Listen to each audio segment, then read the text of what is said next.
Hello students, welcome to online classes. Today our concept is functions of management. Management pioneers such as George Terry, Harold and Rolf Davis all published management texts in the 1950s that defined management as a process consisting of a set of interdependent functions. Collectively, these and several other management experts popularly came to be known as the Process School of Management. According to them, management is a distinct intellectual activity consisting of several functions. The process theorist believes that all managers, regardless of their industry, organization, or level of management, engage in the functions of management. Henry Fayles was the first person to identify elements or functions of management in his classical book Administration Industrial et General, published in 1916.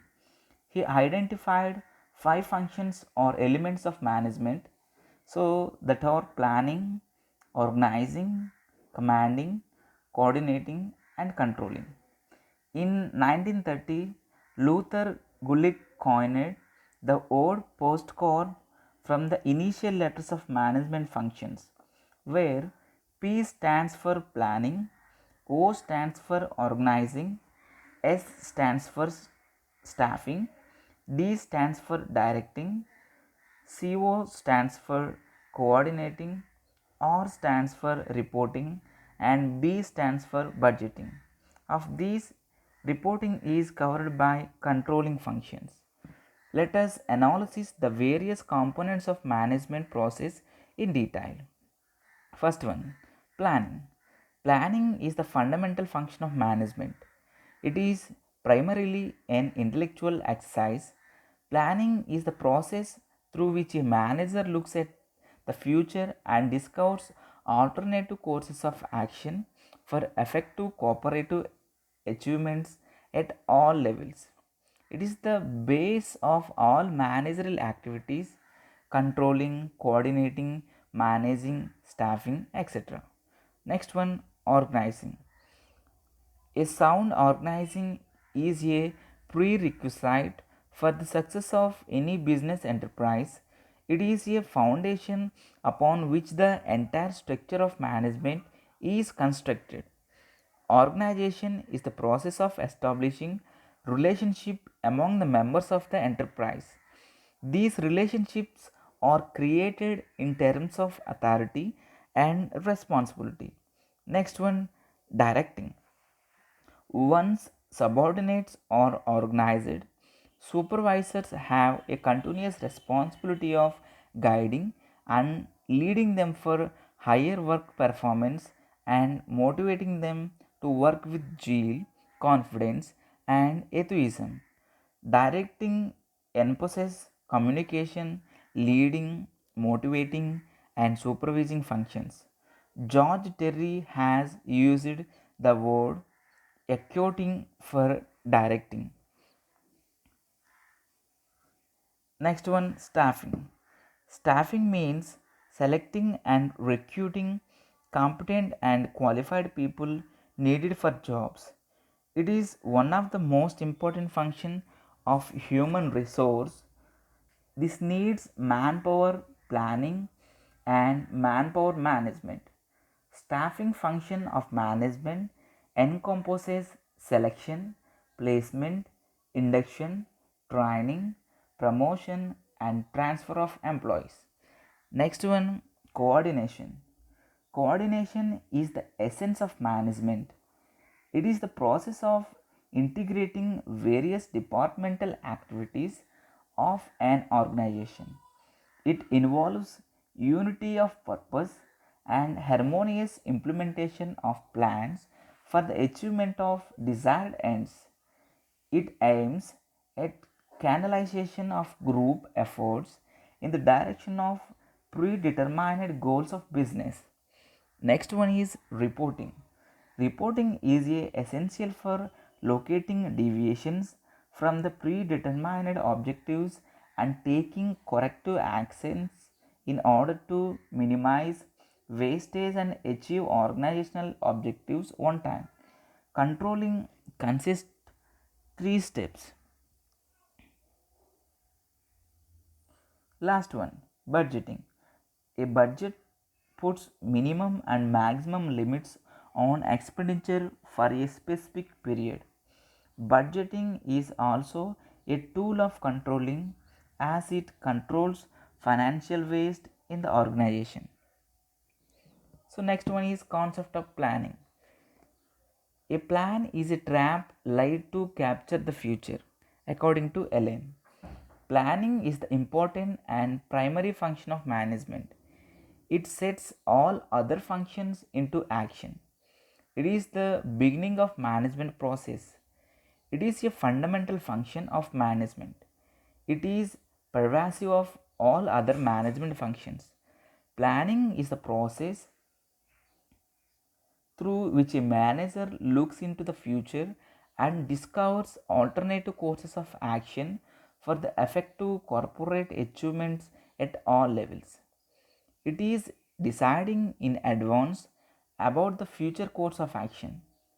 The future is uncertain and its prediction is always difficult. Instead of leaving the future events to chance, they are made to happen in specific, well planned manner through planning. It includes the selection of objectives, policies, procedures, and programs for among alternatives. Characteristics of planning. The nature of planning can be studied under the following three heads. So, first one is constitutional features. First head is constitutional features, second head operational features, and third head desirable features. Constitutional features. So, constitutional features are planning is a goal oriented. So, planning is a goal oriented. Objectives are the beginning and ends points of a business planning processes. Planning process begins with the determination and formulation of organizational objectives and ends with their attainment. Planning is a future oriented. Forecasting is the heart of planning process. While planning, the planner has to forecast economic, social, political, and technological conditions within the framework of which a plan will have to operate. Next, plan is a primary function. Although various managerial functions cannot be arranged sequentially, planning precedes all of them. It is the base of all managerial activities, organizing, staffing, directing, coordinating, and controlling. Planning is a intellectual process. Planning is a creative process. It requires a deep imagination, foresight, and intelligence. Needless to say that more intelligent and experienced manager is, better would be his planning abilities and vice versa. Next, operational features. So, operational features are three. Planning is a all pervasive. Planning is both short range and long range. Planning is continuous. First one, planning is all pervasive. Planning functions is performed by all managers from the highest to the lowest in the management. However, the nature, scope, and significance of planning functions vary at each level of management. Second one, planning is both short range and long range. Short range plan is meant for a period of less than 1 year, while long range plan is spread over number of years, maybe decades.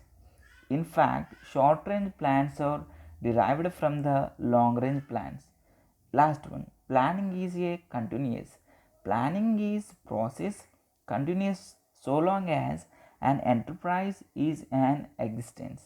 Management cannot afford to be rigid in era of fast changing business environment, technological developments, and changing government policies. Next one, desirable futures. So desirable futures are mainly three futures. First one, planning is a actionable, and second one, planning is a flexible, and third one is planning is a integrated system. First one, planning is a actionable. An ideal plan should be actionable. In other words, given the existing socio-economic, technological and political environment, the plan should be executable. It should neither be over targeted nor under targeted. Planning is flexible. Planning operates in a dynamic environment. Hence, it should be adaptable to over changing business environment. If a plan fails to adapt to its environment, then it might be rendered and may be so waste. Planning is an integrated system.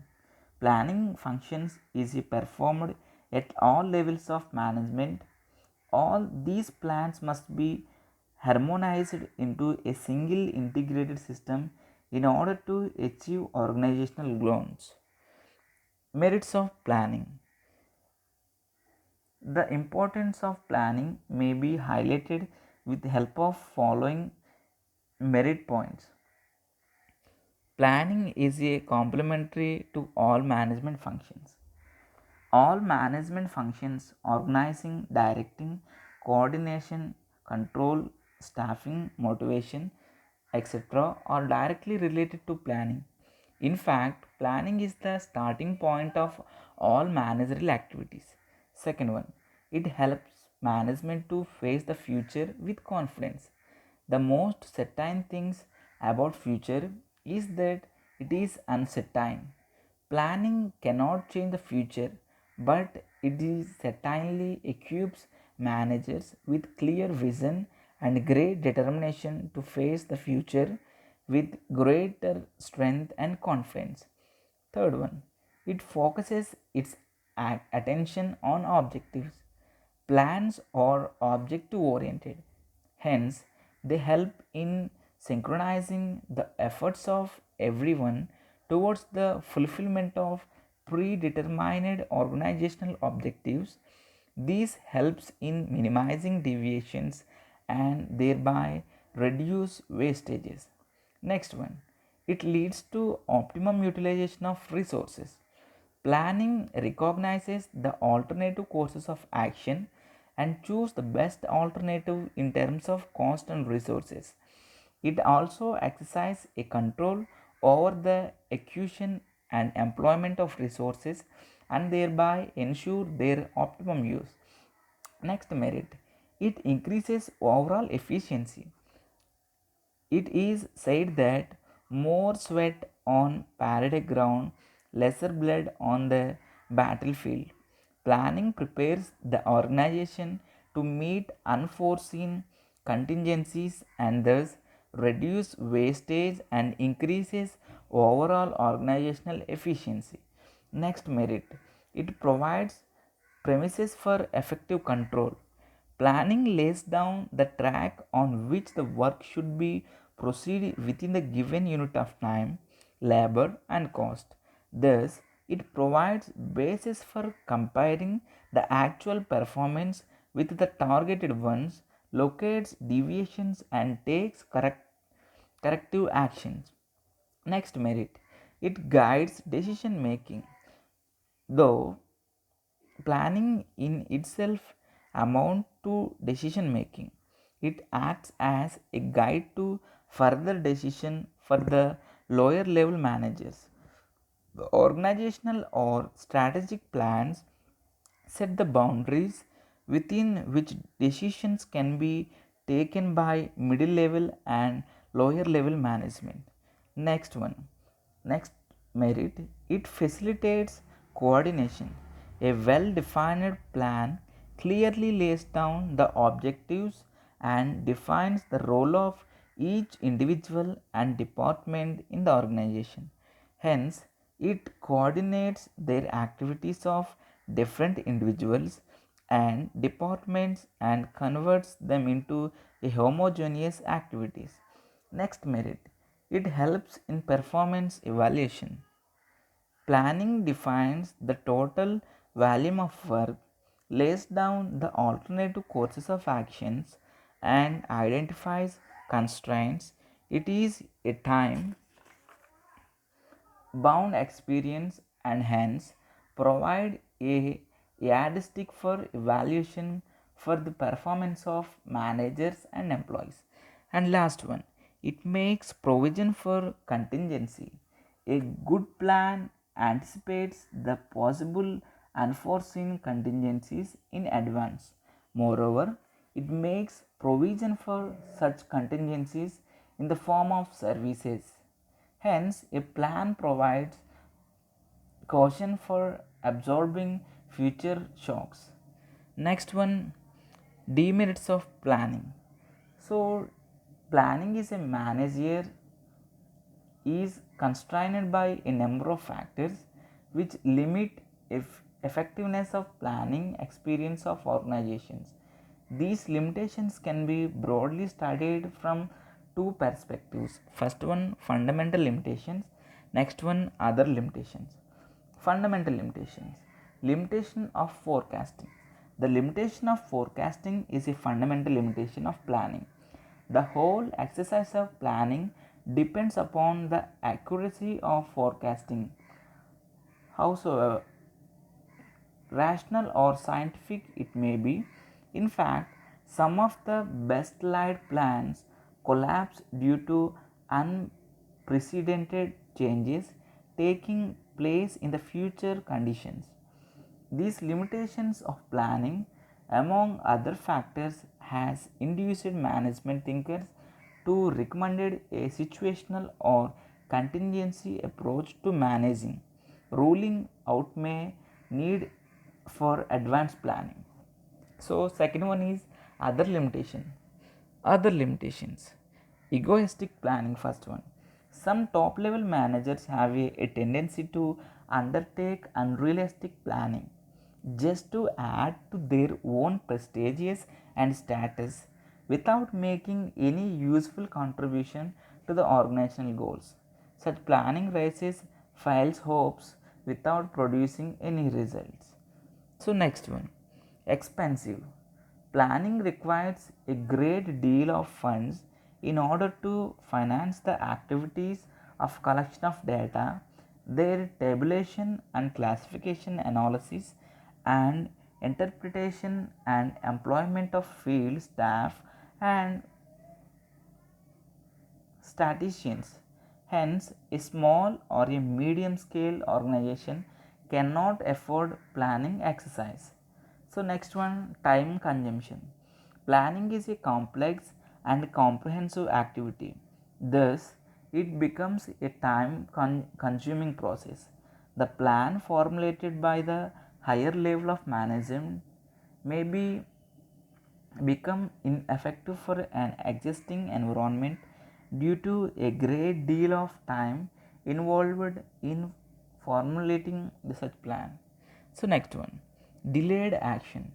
Planning is a result of continuous efforts put in by the management experts. It is the result of democratic process. The decisions are taken by managers through consequences and deliberations. This leads to delayed decision and actions. So next demerit is unsuitable for small units. Planning is a continuous process undertaken by experts from different functional areas of business. It involves considerable amount of time, money and labor. It also requires specialized machinery for research and study which necessitates huge investment. Therefore, it is unsuitable for small units. Next demerit, dynamic environment.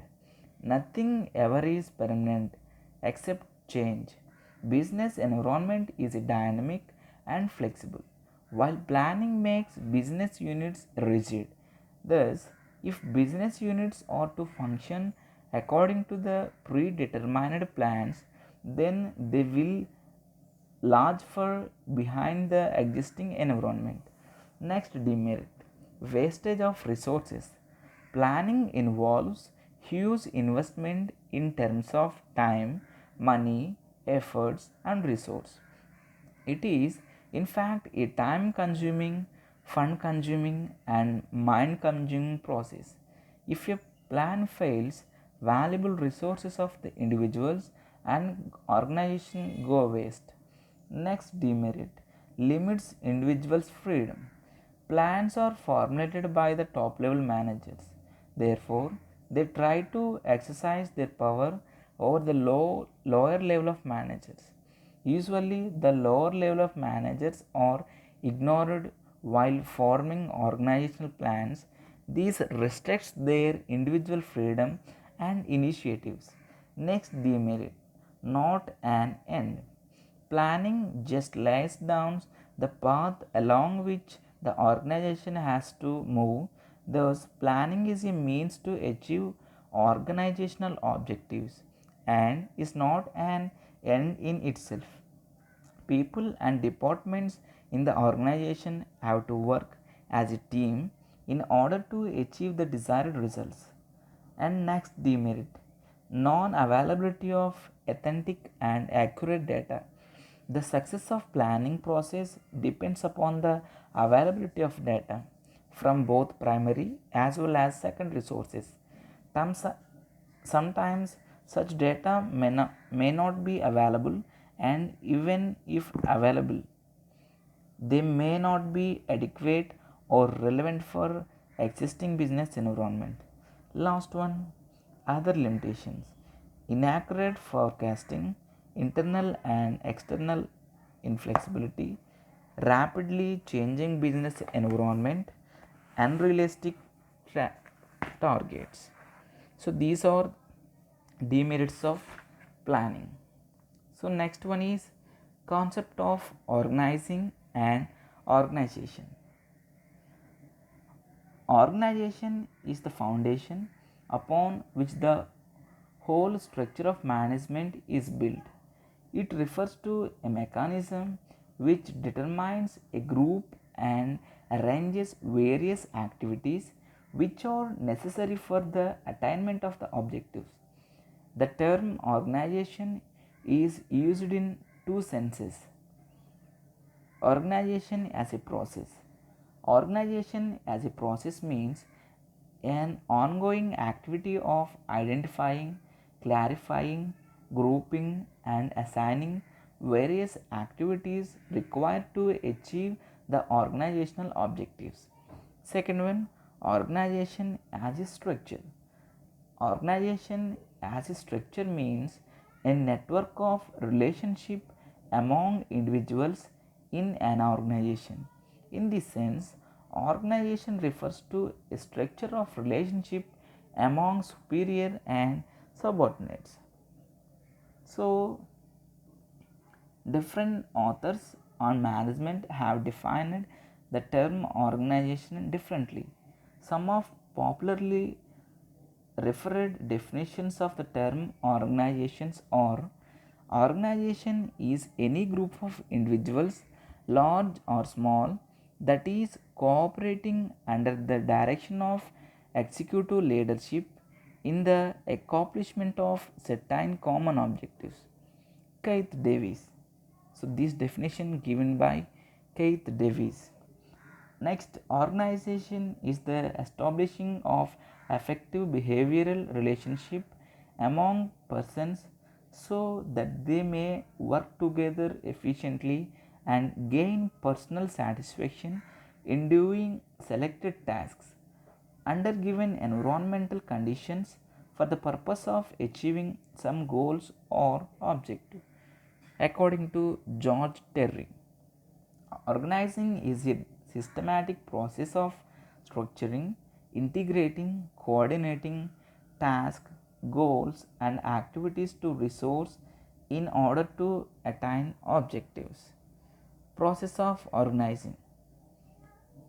Organizing as a process refers to one of the most important functions of management. Organizing as a process means dividing and subdividing the functions of the enterprise into different units of assigning each function to the right and the most suited person. Experts like Louis Allen, Conage and Ordnell and Oliver Seldon have interpreted organization as a process.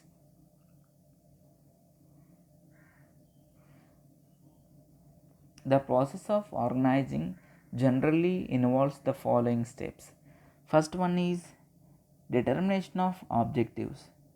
The first step in the process of organizing is to determine the objectives for which the organizational framework has been set up.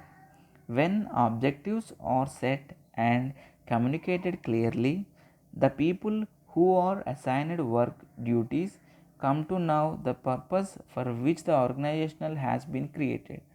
So next one, identification of work. The second step in the process of organizing is to identifying the total work to be performed in order to attain organizational and individual objectives.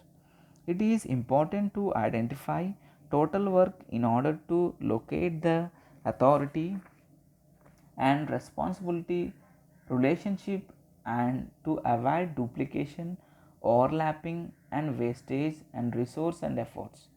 Third one, grouping of activities. Once total activities are determined, it is necessary to put together related activities in a group. These activities is known as departmentation. One of the most commonly used method of departmentation is to group activities on the basis of various functions like purchase, sales, production, finance, personal, marketing, research, etc. Next one, creation of managership. Once the process of departmentation is over, the next step is to entrust responsibility for the functioning of each department to a distinct manager who is specialized in his respective field. Each manager is responsible for directing, guiding, motivating, and coordinating the efforts of individuals working under him. Next one, division of work within the departmental setup. In order to achieve organizational goals, jobs are first assigned to various management or departmental heads who in turn distribute them among their subordinates. Each job is entrusted to a person who is the best suited for its execution. This process refers to as human organization. Next one, arrangement of physical facilities. Each department and individuals in the department need basic facilities such as raw materials, machines, equipment, tools, technology, and other inputs for the proper execution of assigned task. This process of arranging and providing physical facilities to various departments referred to as material organization. Next one, developing relations.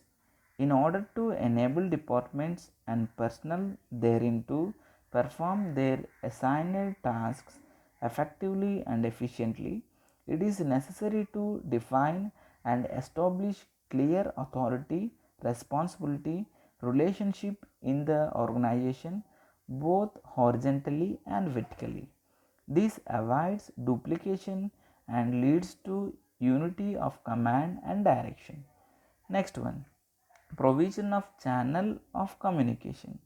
While performing their functions, it is becomes necessary for managers to communicate with one another and with their superior and subordinates. Therefore, it is necessary to devise a free and efficient system of communication both upward and downward within the organizational framework. So, next one, coordination of various activities. Coordination is the essence of management. Various activities of organizational must be linked together, coordinated properly. Coordination is essential for the higher level of performance. All activities in the organization should be directed towards the accomplishment of organizational objectives. And last one, control and corrective actions. Organization system should be divided in such a manner that it should provide for an inbuilt control and reporting system. Such an effective control systems helps in timely location of deviations and taking corrective actions. This is also necessary for identifying new developments and bringing about changes in the organizational steps.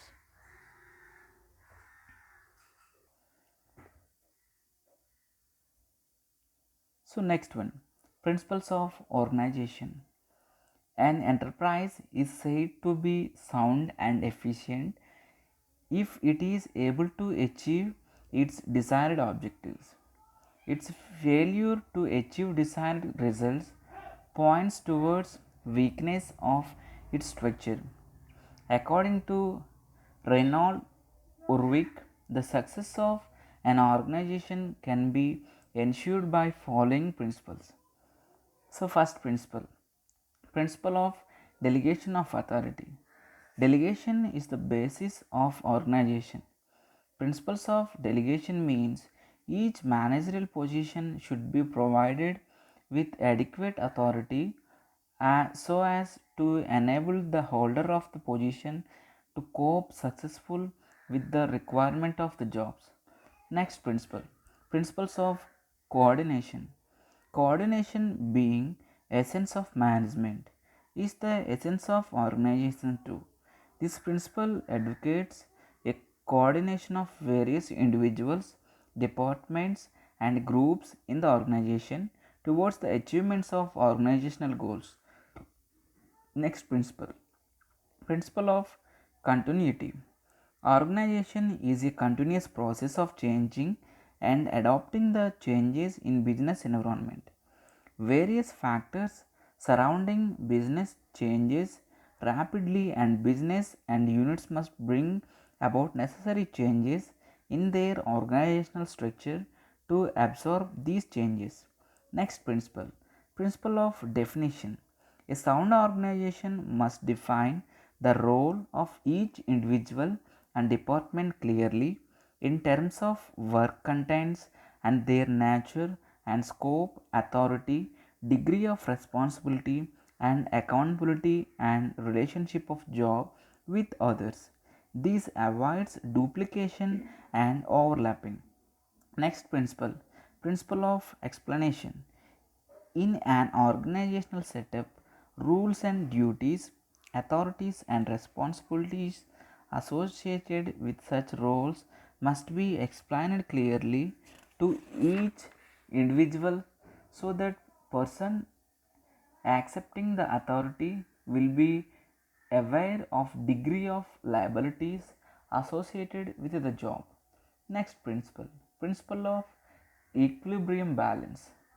During the process of growth, some department gets overloaded with work, giving rise to a number of managerial problems. Hence, a fair balance between the vertical and horizontal dimensions of organization should be ensured, especially during the growth of pace. Next principle of flexibility. Social, economic, political, technological, national and international changes affect structure of the organization. Therefore, there has to be considerable scopes for flexible in the organizational structure to adjust and adapt to such changes in the business environment. Next principle of unity of objectives. The objectives of different departments and officials in an organization may be different in nature and character, but they are not conflicting. Rather, they are supportive and are directed towards the broad organizational objectives. Next Principle of responsibility. A sound organizational setup must define and spell out duties, responsibilities, authority, and organizational relationship clearly and specifically so that any deviation or failure in the organization can be located effectively and corrective action can be taken on time. Next principle, principle of specialization. Principle of specialization means efficient breakup of organizational activities into various departments, specifying in necessary qualification and skills required for their efficient functioning. The purpose is to be fix the right man on the right job and avoiding wastage of time and resource. Next principle, principle of span of control.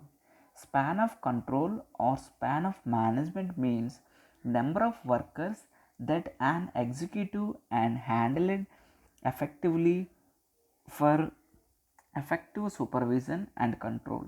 Some management writers have recommended 5 to 8 subordinates under one superior. Next principle, principle of scholar chain. Scholar chain is sometimes also known as chain of command or line of authority.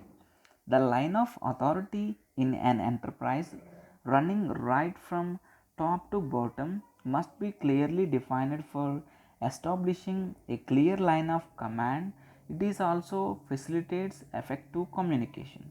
Next principle, principle of simplicity and homogeneity.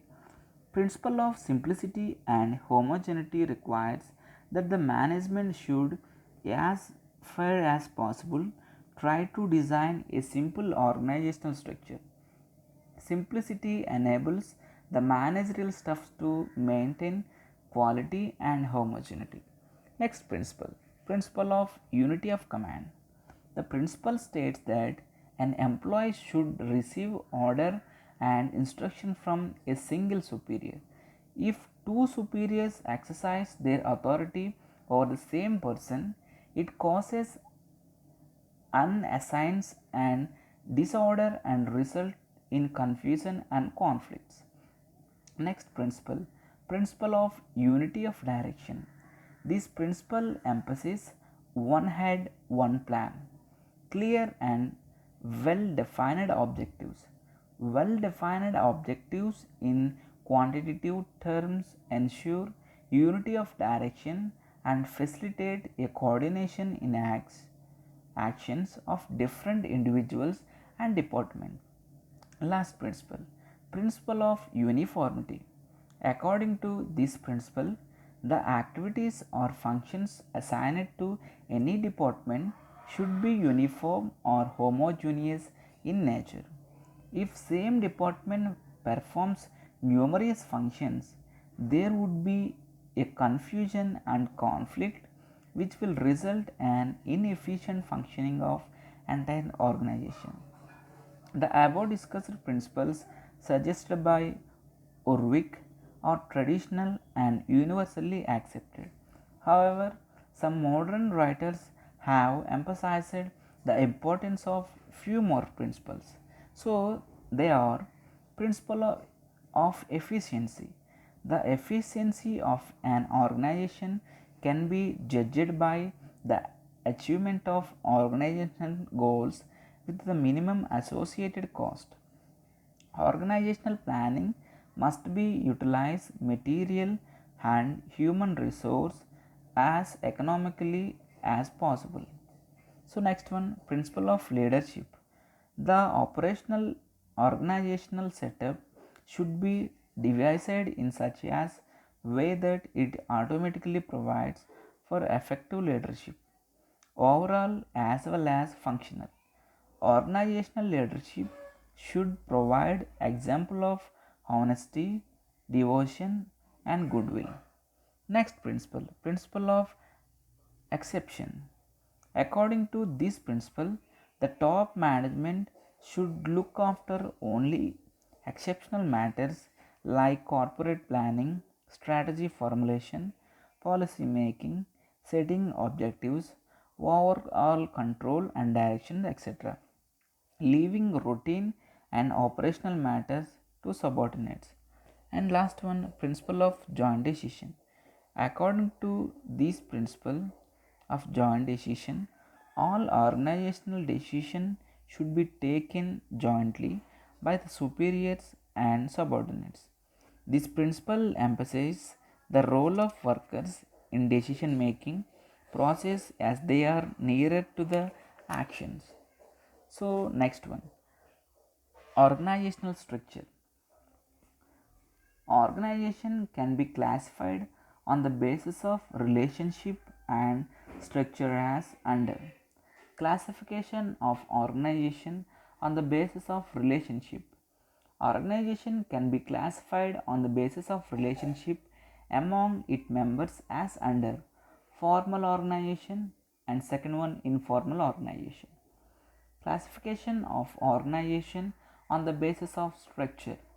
Organization can be classified on the basis of its structure as under line organization, functional organization, line and staff organization, committee organization, metric organization, divisional or departmental organization.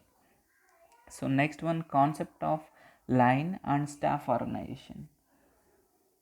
So, line organization is characterized by direct lines of authority flowing from top to the bottom of the organizational hierarchy and the lines of responsibility flowing in the opposite direction.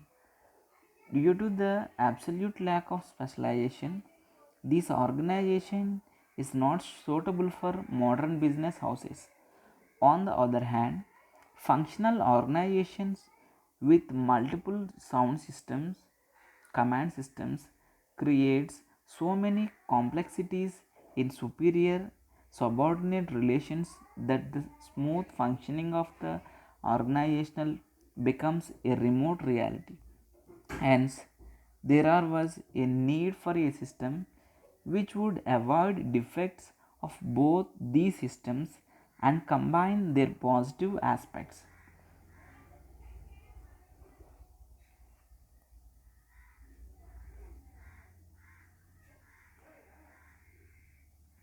This needs has been fulfilled by the line and staff organization. Line and staff organization. Compliance on the line against staff.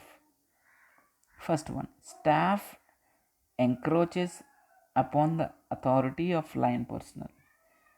Staff personnel gets the approval for their suggestions from the higher authority, who in turn enforce such suggestions from a command over the line personnel.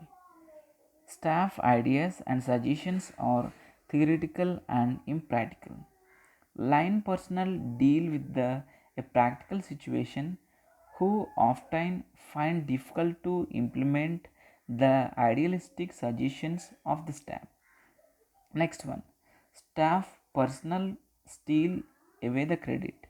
Staff personnel steal away the credit of successful implementation of their ideas, while the blame for failure is leveled against the line managers for one or other reasons.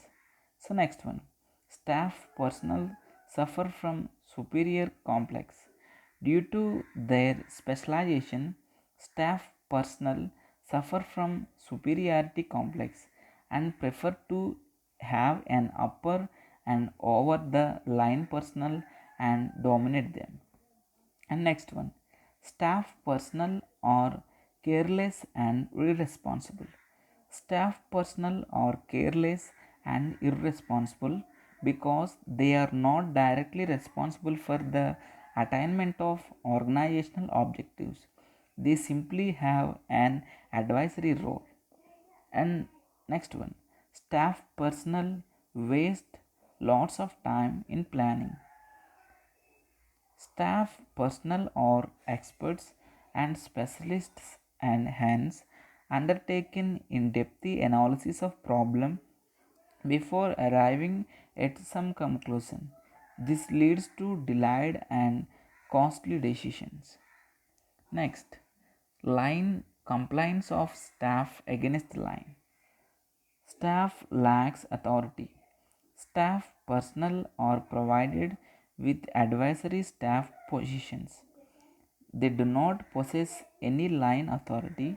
They have power to recommend it but not to enforce. This generates frustrations in them. So next, line resists innovative ideas. Line personally Line personnel generally adopt a conservative approach and trying to maintain status quo. They discourage innovative ideas of the staff, which may unnecessarily increase their burden. So, next one, staff has a feeling of utter frustration when innovative and outstanding ideas of the staff are rejected. It kills their innovative and they are demotivated. This is really unfortunate for the organization. Next one, line personally consults staff only as a matter of last resort. Staff personally or approached only when some extraordinary situation arises. In such situations, it becomes difficult for them to suggest quick remedies. Next one, line people want short term and temporary ideas.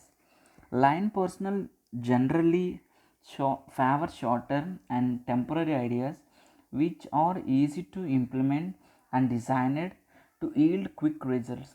They lack for foresightedness. Last one, line personnel are jealous of status of staff. Staff enjoys a higher status in the organization due to due to its experts. As a result, much of behavior of line personnel towards them is shaped of jealous mentality. So next one, remedies for line and staff conflicts. Some suggestions for improving line and staff relations are: first one is commit organization. One of the best method of resolving the line and staff conflicts is to be appoint a committee consisting of line and staff personnel on controversial issues. This will provide them with a platform for a fair exchange of ideas between the two. So, next remedies: clear definition of authority and responsibility. There should be a clear definition of authority, responsibility areas, and manner of functioning of line and staff personnel. This will reduce misunderstanding, conflicts, and controversies between them to minimum. Regular consultation. A system of regular consultation should be developed between the line and staff personnel. This line should be not consult the staff as a measure of last resort. Regular meetings will go a long way in developing understanding between them and will reduce undue conflicts. Next one, mutual respect. Line must respect the suggestions of staff in overall interest of the organization. At the same time, the staff must undertake the practical difficulties of line personnel while implementing the suggestions or ideas put forth by them. Next one, overcome resistance to change. The higher authority should devise plans to overcome resistance to change on the part of the line personnel through participation, motivation, and incentives when some of innovative and fruitful ideas are recommended by staff personnel. So, next one, mutual cooperation. Line and staff personnel should not compete but cooperate with each other in the best interest of organization. There should be a feeling of mutual trust and cooperation between the two in order to work jointly towards the achievement of organizational objectives. Next one, free flow of communication. The higher authority should promote free exchange of ideas, views, and suggestions between staff and line personnel. This will reduce friction between them and will result in better understanding and higher degree of cooperation between them. Last one, right to appeal. In case of mutual bickering between the line and staff personnel over a certain issues, both should have an equal right to make an appeal to the higher authorities for guidance. The higher authority should be hear both sides before arriving at any conclusion. Thank you.